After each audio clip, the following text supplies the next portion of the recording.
Intro. What if some of the biggest facts from history were completely wrong? For years, movies, documentaries, and even schools have repeated stories that sound incredible, but modern historians aren't so sure anymore.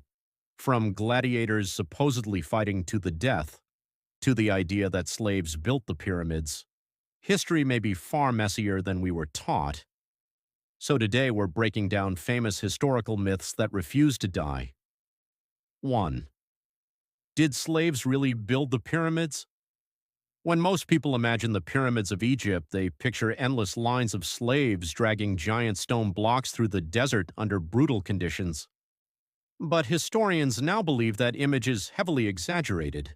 Ancient Egypt absolutely had slavery, but evidence suggests the pyramid workforce was mostly made up of paid laborers and seasonal workers. During the Nile flooding season, many farmers couldn't work their fields anyway, so they were recruited for state construction projects instead. Archaeologists even discovered worker villages near the pyramids containing bread ovens, medical care areas, and surprisingly decent living conditions for the time. That doesn't mean the work was easy.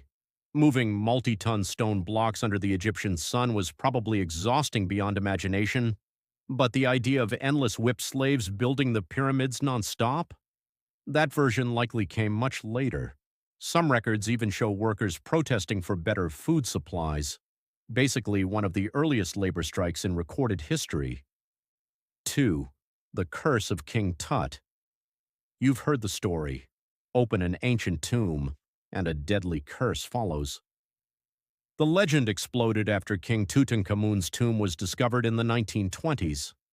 When several people connected to the excavation died years later, newspapers turned it into supernatural horror. But there's one problem. No curse warning was actually found inside Tut's tomb. Most of the deaths linked to the curse were ordinary illnesses, infections, or old age. One famous case involved a man who died after a mosquito bite became infected. Not exactly revenge from the afterlife. Ancient Egyptians did sometimes place warnings on tombs to scare thieves away, but historians believe these were more symbolic than magical.